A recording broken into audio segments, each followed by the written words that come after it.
Hello you guys, welcome to my channel Jesus Wants You. I'm Nikki Pratt. Many of you see this title and you're probably saying, well, she don't look like she just came from the emergency room. Well, I did. Yeah. Funny now, wasn't funny then. And I'm going to tell you the story. By the way, I hope you have your Bibles. I'm smiling. Yep, because see, that's what victorious Christians do. We smile. In the middle of spiritual attacks, we smile. In the middle of a storm, when we're on the ship. What is that? In chapter Luke. In the book of Luke, that chapter, when Jesus was on the ship and the disciples was like, Lord, why are you sleeping? When is this storm coming on? And Jesus said, peace, be still. Let me just tell you today that I went through a storm and I was on the ship and I had to literally imagine myself on the ship in the middle of this storm. And picture myself looking at Jesus, keeping my eyes focused on him. So let me tell you about the story. Happy Bibles. Go ahead already and turn to Psalms 91. Just get on over there. But I'm going to show you some pictures and I'm going to tell you about some things. And it's going to be funny. It's a funny story. You know me. I'm visual and I like to act everything out. If you've been subscribed to me for a long time, you know this is how I do it. I talk with my hands, and I have to describe, and I act everything out. Okay, let me just tell you what happened. So, my husband had left. I was a little upset with him anyway. Yeah, okay. And he left, went ahead, out the door, over to his mom's house, whatever.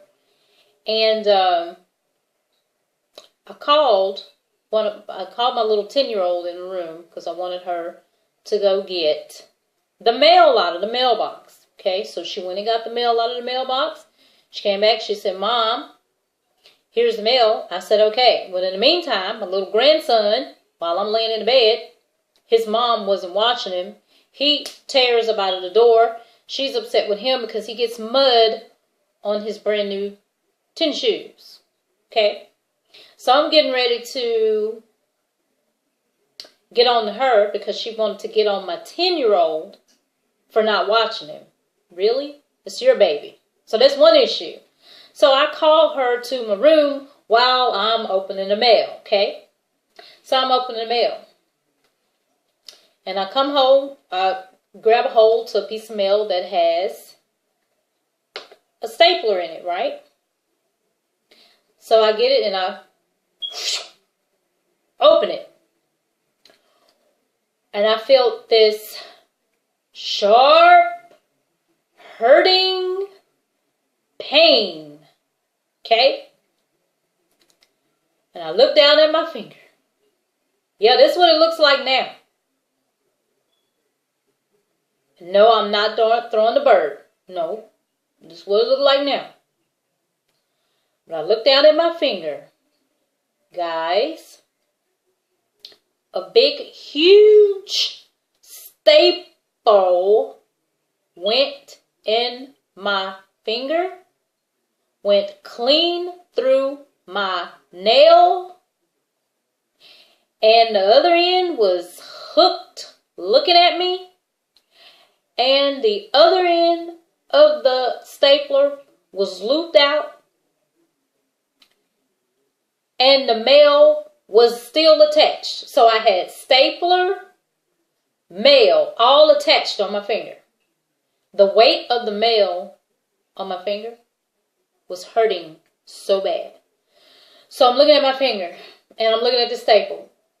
And it was embedded in there so deep that it looked like somebody just took it and pinched it. And I mean, it went in so fast and so deep that it didn't even bleed at first. But blood started coming up where the fingernail was. Because the end of the stapler was coming out of there. And I'm looking at it. And the fleshy part of me was going, I got a stapler. I got a stapler in my nail. And the spiritual side of me was going, don't freak out. Don't freak out, Nikki. Don't freak out. Calm down. It's going to be all right. It's going to be all right. So, I get up out of the bed slowly. I'm still in my pajamas. Yeah, it was about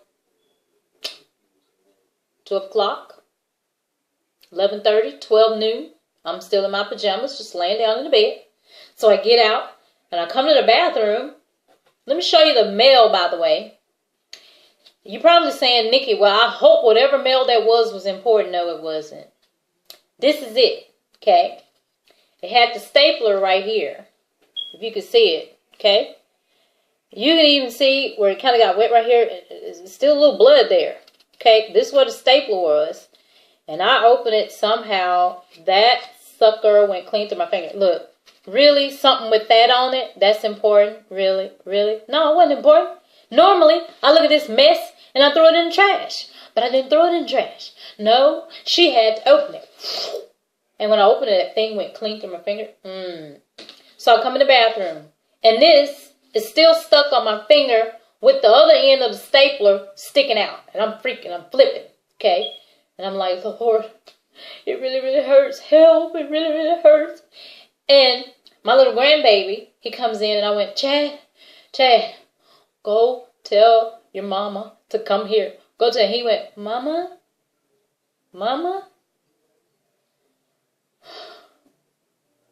Can you imagine? You calling on some people and they're not coming when you feel like you're in trouble.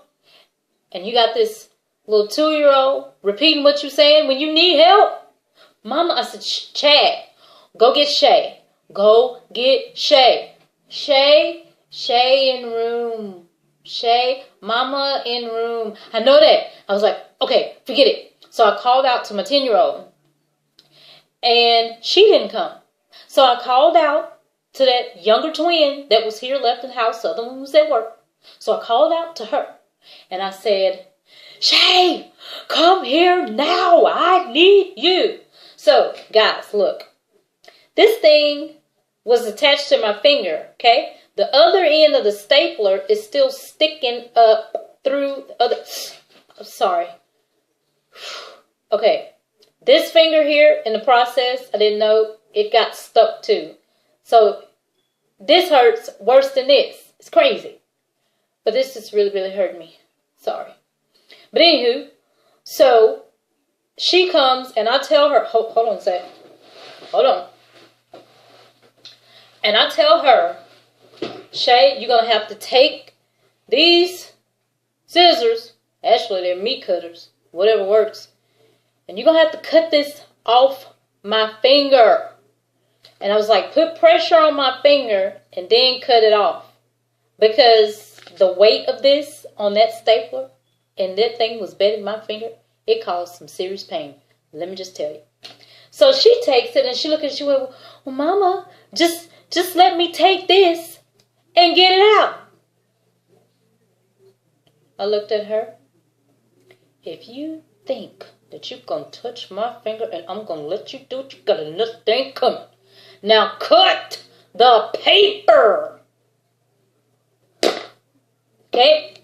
So anyway, she put the pressure on my finger, take some of the pain away, and cut the paper off. And I'm looking at it. A piece of paper was still hooked in there. And I wasn't finna touch it no more because the least little movement was hurting, okay? So I knew then I took off my pajama top with one hand and I managed to not to hurt it because you got this staple sticking clean up. It's a huge stapler, okay? Sticking clean up out of my finger. So my little 10-year-old finally comes in and she said, Mama, what is it? What did you do? And she saw it, she went, oh my God. Yeah, it was that bad. So at this point, I don't have on a shirt, okay? So I go in there, I'm like, I can't put on a shirt right now and hurt this. What am I doing? So I slip on this jacket, okay? And I put my arm in. Y'all, let me tell you. When I had to put my arm in this sleeve, the thing was poking around. It was sticking on everything. I was almost this close to tears, let me tell you. It was really, really hurting. And I was like, just open the end of the jacket. Hurry up, it's sticking, it's hurting, it's going deeper, deeper in my finger. And she opened it up, and I get it through there, and it is really, really hurt. I mean, it feels like somebody had a knife just digging it deep as they can into my finger, okay? So finally, I get the jacket on. I tell her to call her dad, call my husband. Look, you're going to have to meet me at the emergency room. Because, y'all, now you know, I'm a nurse, I'm in the medical field. When I looked at this thing, I'm like, there's no way. I'm going to show you what I'm talking about, okay? So I tried to draw it. But this is my finger, okay? The stapler, and it actually wasn't hooked like this on this end. This part, well, it kind of was like through the nail pointing back at me. And I'm like, there's no way I can take this thing out without pulling meat with it, or I would have to bring it down, come back up. Really? Who? Huh? Me stand still, do that myself? No. Numbing medicine gonna have to come in this finger. So I had to rush myself to the hospital because there was nobody here to drive me. Yes, my twin daughter had to go to work, so I couldn't get her. I had to drive myself to the emergency room because hubby wasn't here, as usual, when you need him. So I drive to the ER, my finger is sticking up like this, and I'm like, I hope police don't pull me over, because he would literally think that I'm trying to give him the bird, and that's not what I'm trying to do. I got this big, huge staple. So I walked through the ER, you guys. Well, let me back the story up. It gets interesting, okay? So I pull up at the emergency area in the parking lot. I'm looking around. It's full. There's nowhere to park. And I was like, this thing is throbbing. My finger is turning beak red, and I have to hold it up, because you hold it down like this, the blood gonna flow, and it's just gonna get worse. So I had to hold it up like this, so it'll be less pink, less red. So I'm sitting in the car, and I'm like, where am I put this car? I put the car anywhere, you guys. Okay, I didn't want any infection, and I got this hunk of metal sticking through my finger.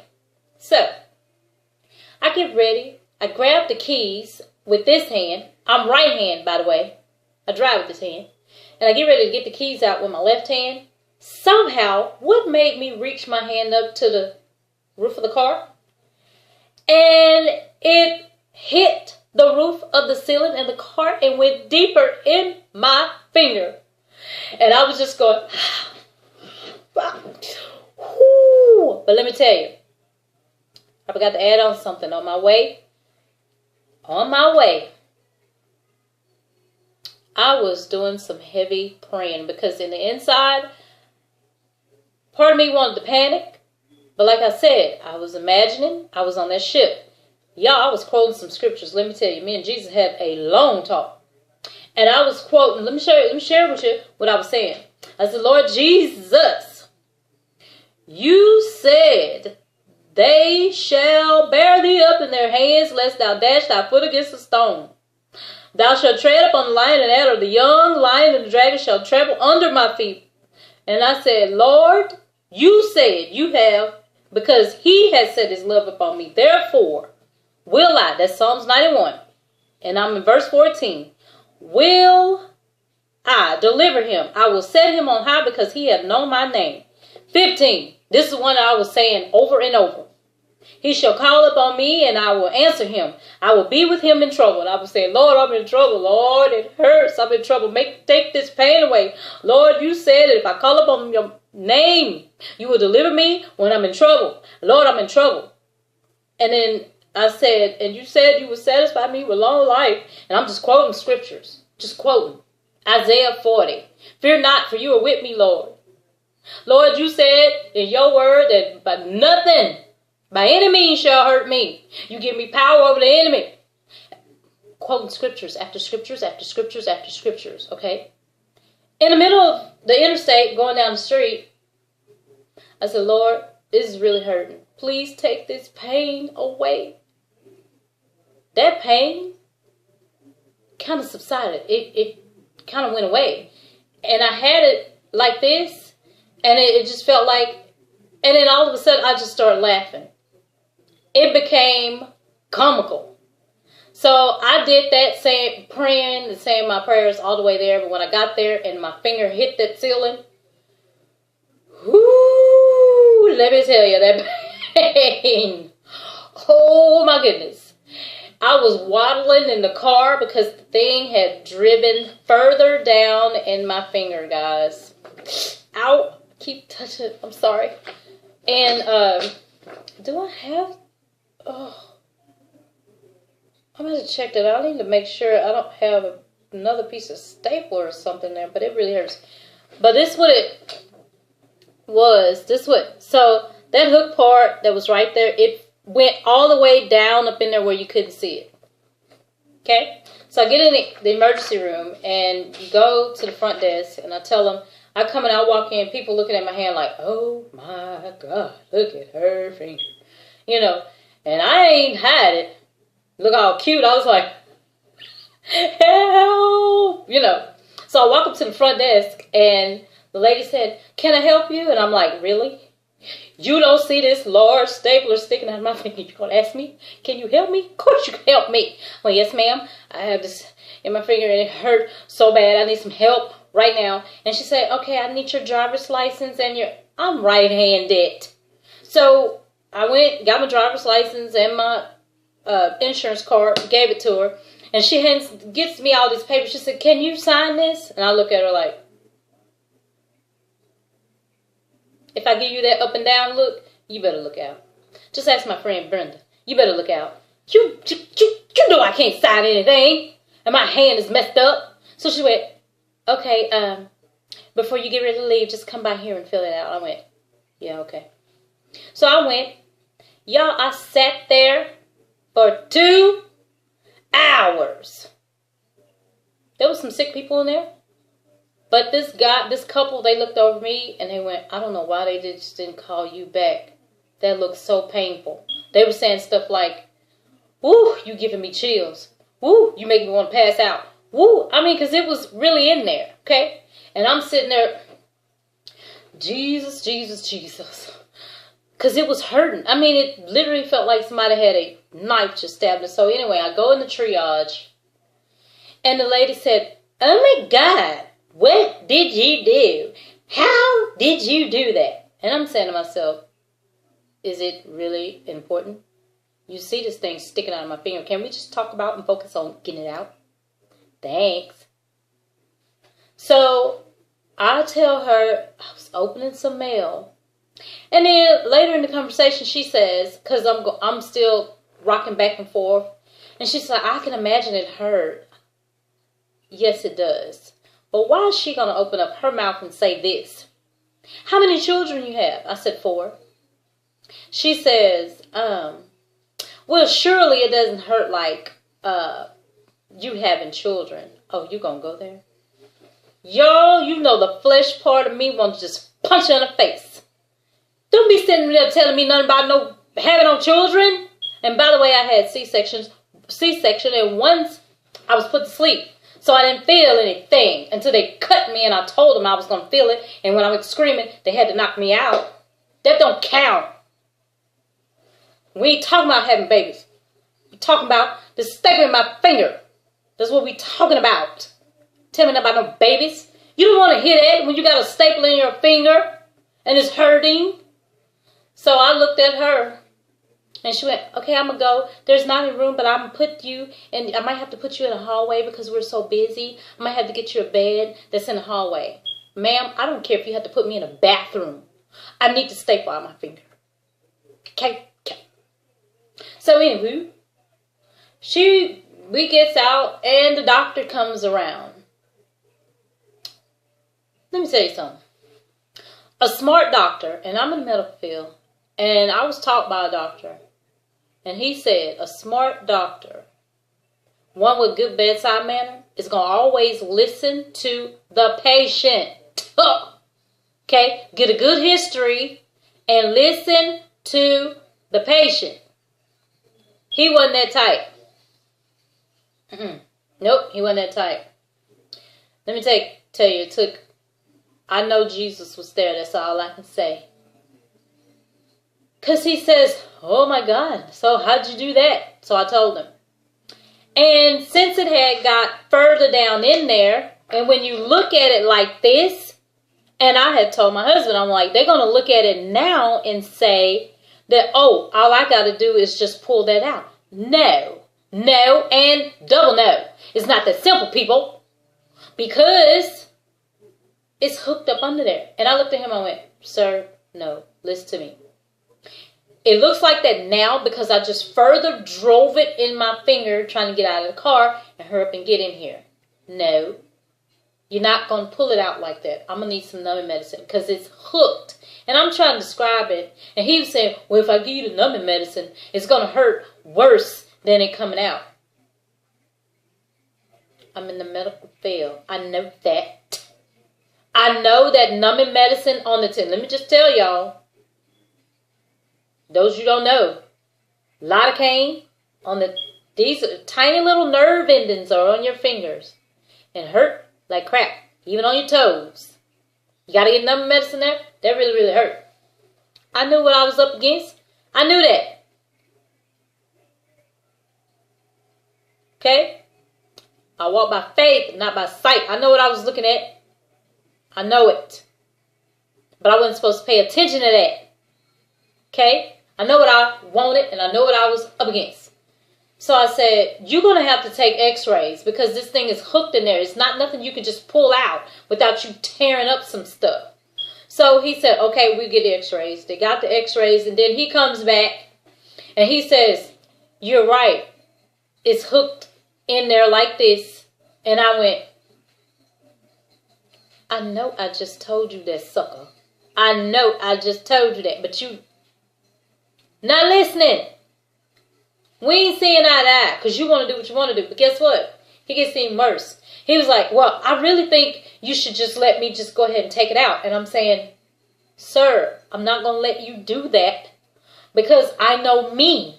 I'm not going to just sit here. Well, I'm telling you, the thing was embedded so deep, you guys. You could see it was like my skin was pinched. It was like really in there. Like I had just took it and said, I'm going to restaple my finger myself. No, I was not going to let him sit there. And I said, sir, I'm telling you right now, I'm not going to sit here and let you do that without screaming. Well, no, I don't want you to scream. Well, I'm telling you, this won't happen. But then the flesh side of me saying, screaming and punch your lights out too. And it said, we want to keep it calm. So we want to keep it calm. We want this to go good. What you need to do is go on. Get that lidocaine and go and numb up my finger. What do I look like? You see this thing got a hook. It's hooked in there. Then he said, well, all I have to do, y'all, I left the candy cane to describe it. He said, all I have to do is take it out like that. I'm not going to let you do that. You can hang that up.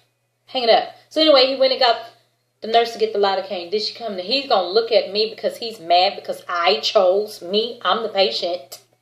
I know my rights. He gets mad at me because I chose to have lidocaine. So, I done numbed up people before. And I know how much lidocaine you need. And I know that all it took was a tuberculin syringe with lidocaine in it to numb my freaking finger. Okay? Now, he go gets a syringe, you guys. Out my finger. About as big as this. Okay? You didn't need all that with a needle to numb my finger. I know why he did it. He really wanted to make, because if you got this much medicine with this much force coming from a syringe like this is really going to hurt. But that's okay. That's all good. You got that. So he could have also, what we used to do in dermatology, if we had to numb the finger, we had to. What you do is you put a lot of pressure there and you stick the needle in so it won't hurt the patient all that bad. He didn't care about that. He gonna look at me and say this. Well, I'm gonna go ahead and I'm gonna give you this number medicine, but don't you scream, don't you move, don't you jerk. And he going on and on and on. I went, no, you didn't. No, you didn't. You better be glad. And I'm saying to myself, grace me, Jesus. Grace me. Grace me, Jesus. Because he going there. He going there. He went ahead and put that needle in my finger. And I had my husband's hands his fingers, and I'm squeezing them. Y'all, that pain. All I can do is say Jesus' name over and over and over, because that man hurt me, and I know he hurt me on purpose because I didn't do what he wanted me to do. That's okay. Because when it was over, he said, you think it's numb enough? I can take it out? I want to just punch him in the face. But he went ahead and took it out, and it came out. But when the stapler stuck me, it went here and here. It stuck me both places. I saw that earlier, but I'm telling you, when it happened, it was so much adrenaline pumping. So my focus on everything that I had been ever thinking or wondering about was gone. This took it all away. Oh, not to mention I had to get a tetanus shot. And every time I go to the doctor, they ask me, have you had your tetanus shot? Yeah. Let me tell you, I'm a nurse. I give needles. I give shots. I can give it, but I can't take it. Nope, don't like them. Don't like needles. I only get it if I have to. But I told them, I wasn't going to lie this time, because y'all, I had this piece of metal in my finger for 2.5 hours. Sitting there in all that kind of pain for 2.5 hours. So I said, all right, yeah, I'm going to need this tetanus shot. So I had to get another shot. And she going to tell me in the hallway while I was on this bed, she's like, okay, you're going to have to take your arm out of there. I went, ma'am, I don't have on a shirt under this. I just rushed to put this on because it was hard trying to get this big piece of paper. By the way, when I opened up my car door to get out, that little piece of paper that was hooked in there, the wind blew the rest of it away. If I'd known it would be that easy, I'd have probably left the whole paper in there without going through that pain. No, I'm just playing, but, yeah. So I had to get this tetanus shot. And she said, well, I was like, we can do this in the bathroom. I went, yeah, we can do it in the bathroom. So I go in the bathroom. And I'm like, oh, man, another needle. So she was like, come on, and look, y'all. I'm like, wait. Give me one more chance. Wait. Let me think about it. Wait. What alcohol at? Wait. Don't stick me yet. Wait. Really? That's what nurses do. We the worst. We the worst patients. Wait, don't stick me. Wait. Ooh. Jesus. Tetanus hurt, by the way. Tetanus shot hurts. Whew. But let me tell you something. I was delivered in my troubles. Yep, sure was. So when I came back home, you guys, let me show you something. Something outside of my door. I had to go drop off a carpet cleaner that I rented, okay?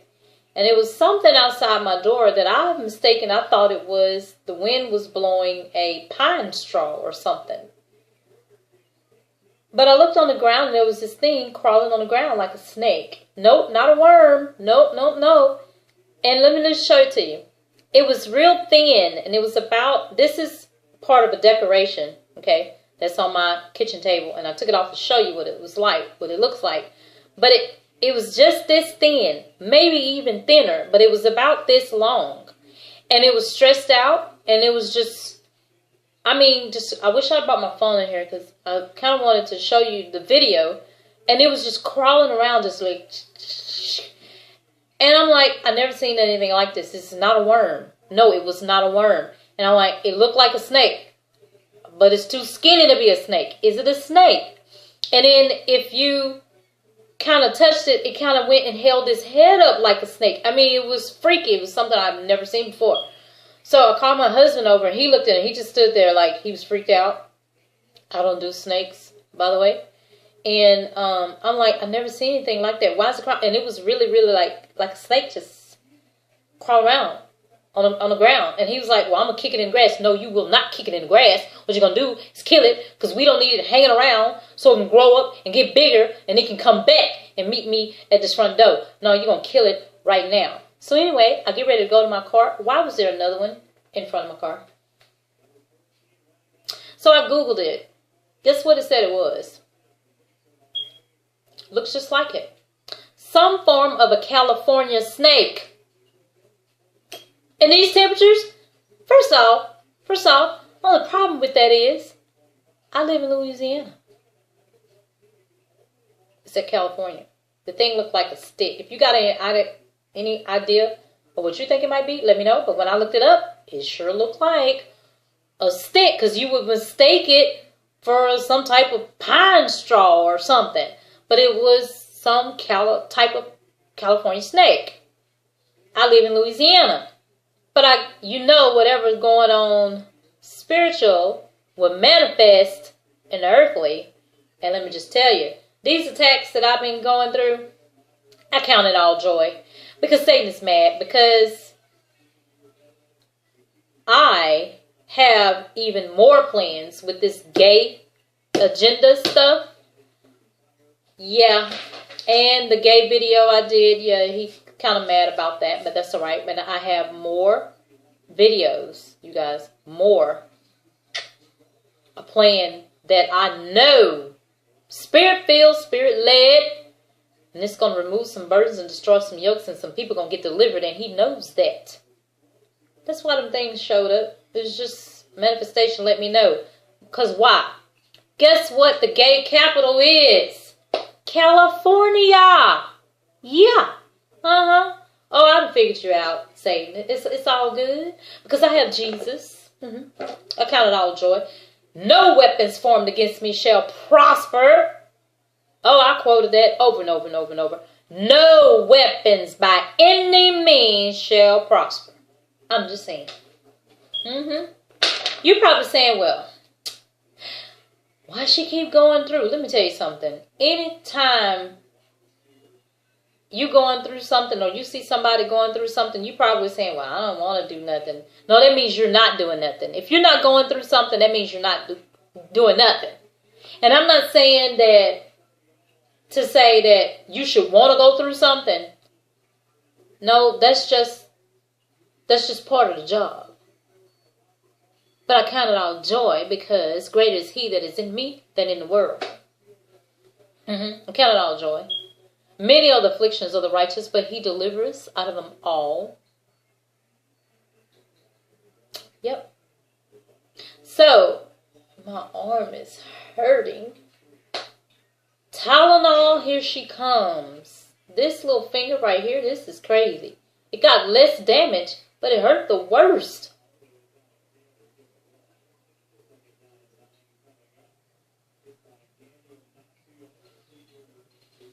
But I'm good.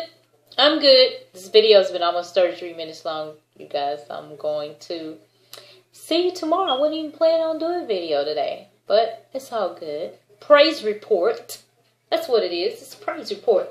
Hallelujah. Hallelujah. See y'all next video. Thanks.